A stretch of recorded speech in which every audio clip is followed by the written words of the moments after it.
Hi, I'm Josh Stuckey with Fair Manufacturing, and today we're going to talk about setting up your 1500 to rake corn stalks. Our goal for today's video is going to be to get the cleanest bales possible, so that's how we'll set up our rake.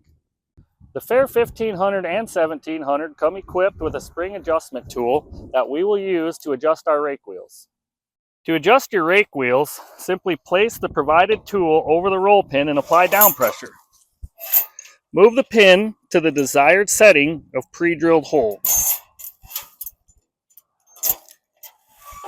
Compressing the outside spring lightens the rake wheel, allowing it to be crop driven instead of ground driven, resulting in cleaner bedding.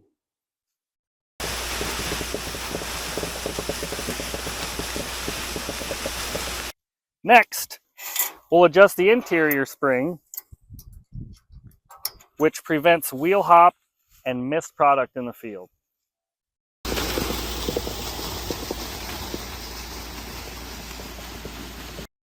Utilizing these adjustment features allows you to customize your fair rake to your farming practices, resulting in the desired product that you want.